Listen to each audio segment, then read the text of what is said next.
welcome yet again to another installment of our series, Search the Word. And today our topic is unity in the body of Christ.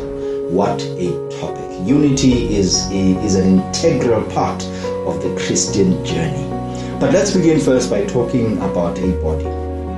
Paul often refers to the church of God as a body. He often refers to the church as being subservient to Christ, who is the head.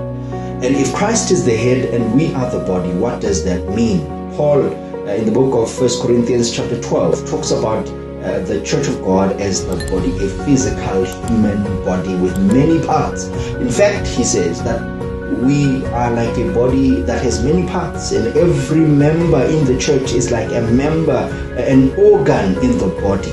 And every single one of us has a unique mission and perspective. Every single one of us has been gifted in a way that we can actively participate like the many organs of the body.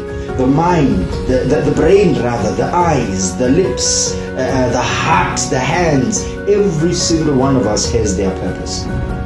In this body of Christ, imagine what would happen if in your own body each organ would and function in its own way, if it had its own mind, if it could do whatever it wanted outside of the harmony that is brought about by the many systems that have been brought into this body to make it one. Now, in the same way that this human body can function as one integral unit in spite of the many parts that are inside and outside of it, the church of God is the same. You and I are different. We have different experiences of God. We have different experiences of Christianity. But each one of us, we've been gifted different, but each one of us has an integral role to play in the body of Christ. Perhaps you have been gifted with the gift of hospitality. Another has been gifted with the gift of administration. Another one has been gifted to become a prophet. Another to become an apostle. Another to become a pastor. All of us come together to form the body of Christ. And if we do not know how to function together, then we cannot be a useful body. We will die. A church that is not entwined together, a church that is not united, will fall. Here's what I'm saying.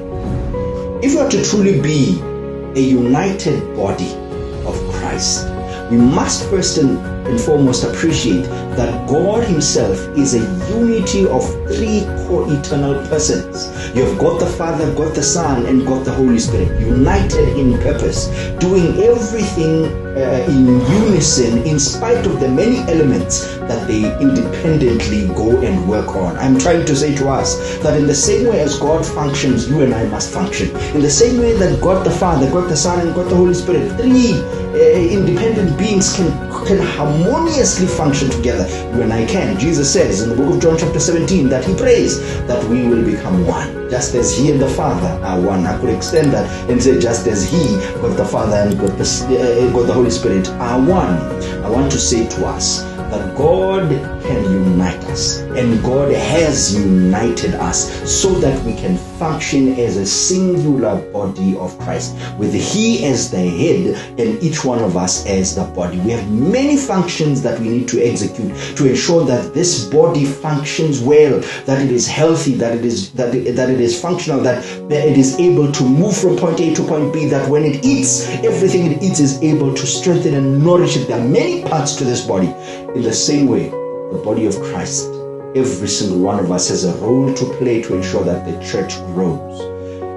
Also, if we function together in unison, we can be able to draw others to Christ, because when they see our unity, our love for each other, our support for each other, when one of us is down, we also come and we support and lift each other. When they see us functioning as a united body, then they will be drawn to Christ. May God help us that you and I will become integral parts of the body of Christ, that when we have chosen to be part of the body of Christ, you and I will be instrumental in ensuring that the body is healthy and that it is strong, but also that it grows, that it exudes unity, that it exudes compassion and love for both those who are in the body and who are yet to join the body. May God bless you and may God keep you as you and I strive to search the Word so that we can grow together. God bless you.